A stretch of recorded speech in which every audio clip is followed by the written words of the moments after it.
Containing the Ebola virus. There's an international scramble to do it. An update from the U.S. leads off this Tuesday's show. As of last night, Thomas Eric Duncan, the first person diagnosed in the U.S. with Ebola, was at a Texas hospital in critical condition. The state's governor, Rick Perry, wants the federal government to enhance its screening of travelers anywhere they might enter the U.S. Governor Perry wants quarantine stations installed, temperatures taken if Ebola exposure is suspected. It's unlikely that would have stopped Thomas Eric Duncan from entering America, though, because his symptoms reportedly didn't start until after he'd arrived. In a survey of American nurses released last week, most said their hospitals were not prepared for Ebola patients. Kyung La found a facility that says it is. The first line of defense, if there is an Ebola outbreak in the United States, will be the nation's hospitals. So, do they have a plan? At this one, they do. The patient will most likely come into the emergency room. And what this hospital, the Los Angeles County USC Hospital here in Los Angeles, what they've put into place is essentially an action plan. The patient walks into the emergency room. You always check in. One of the first things they ask, if it looks like the patient has a fever, is sweating, is nauseous, maybe even vomiting, did you travel to West Africa? And there are signs all over this hospital saying that if you've traveled to West Africa in the last 3 weeks, you need to check if you have Ebola. So that kicks their action plan into place. They then transport that person to an isolation room. And it's exactly like what it sounds. You don't have contact with anyone except people who are prepared to deal with a patient who has Ebola.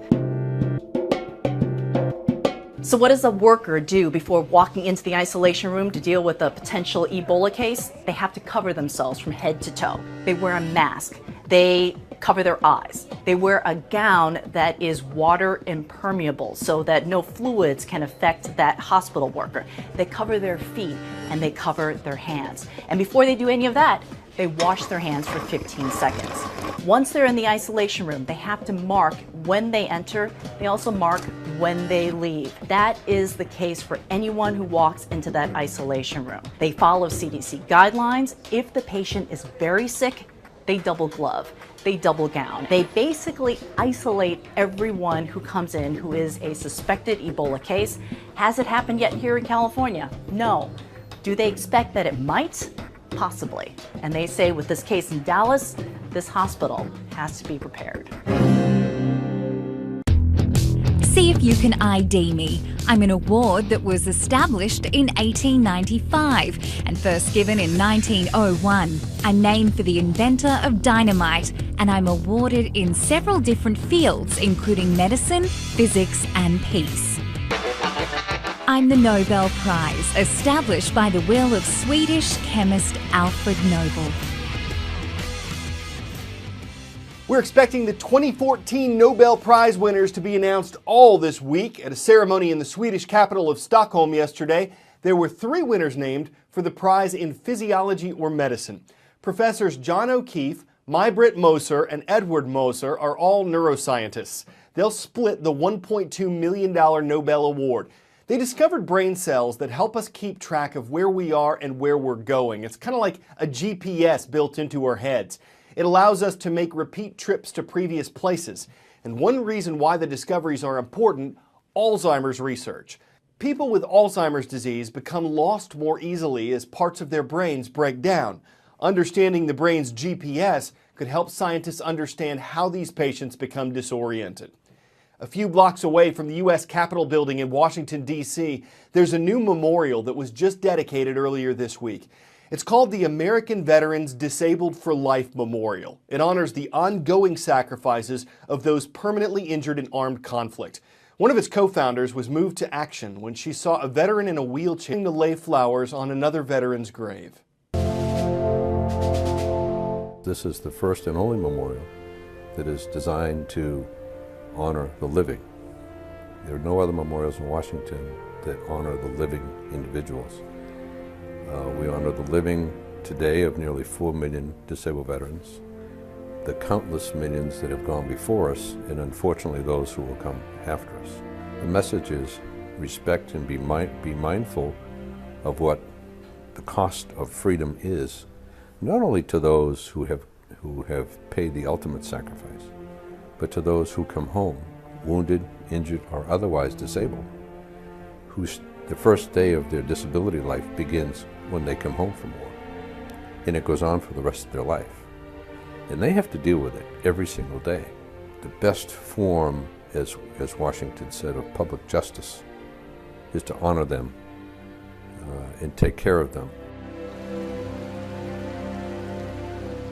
To me, the flame is a direct reflection of that undying spirit of patriotism that they have when they don on the uniform, when they return home injured, disabled for life. That's what the flame represents. The sculpture, the bronze, the etchings on the glass panels is the voice of America talking to those who visit, the voice of disabled veterans, the voice of family members, and it's saying we should never forget.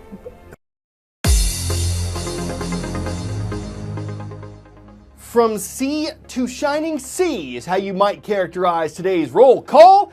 In the northeastern state of Connecticut, shout out to the Indians of Farmington High School. We found them in the town of Farmington. Next stop, Landisville, Pennsylvania. Great to see the Black Knights watching. Hello to Hempfield High School. And on the Pacific Coast in Woodinville, Washington, the Wolves are watching at Timbercrest Junior High. The best things in life may be free, but the electronic services we use are not. They may not require money, but as we've reported before, they mine our data. Facebook knows what we like. Google knows what we search. The Library of Congress is saving our tweets. What if everything around us was linked online? Think of the convenience, think of the lack of privacy.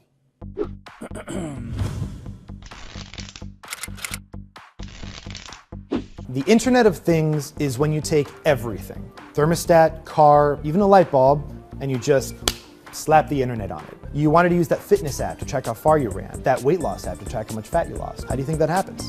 You connected your shoes, and your weight scale, and your webcam to the web. The Internet of Things is all about embedding these tiny computer chips into everything we use.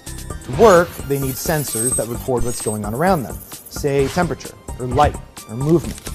Then they send the messages across Wi-Fi or Bluetooth to the internet using these itty-bitty antennae, which look like computer chips too. We take dumb devices and we make them smart. Every innovative company is working on this, from Whirlpool and LG to Ford and GM. We're entering a world in which every device talks. A pacemaker with Bluetooth can tell your hospital the second that you're having a heart attack. But wait a minute. That means every device is listening too. And that's where it gets creepy. If you're surrounded by connected devices, then your privacy starts disappearing. Anyone with access to your network knows exactly what you're doing. For better or for worse, those who use Gmail know that Google is reading your email. But are you going to be okay with GE knowing when you turn on the light? What about the government knowing every time you change the channel and what's supposed to be the privacy of your own home? And then there's hackers. If the code of these machines isn't written well, there's the potential for a hacker to turn on your oven when your kid's at home alone. But it's not all doom and gloom. The best case scenario is that we're going to get an environment that's absolutely seamless. But we better get this right, because if we don't, we're going to give up control and privacy, all for the sake of convenience.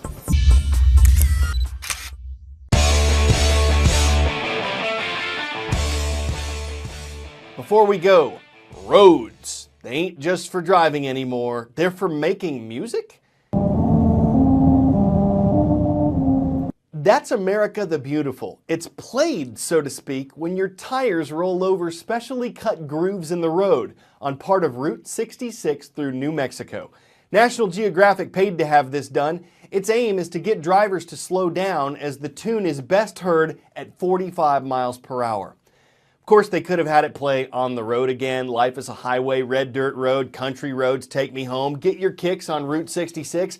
But with the drive to play something patriotic, why go down any other road? I'm going to hit the road, Jack. You guys have a great Tuesday.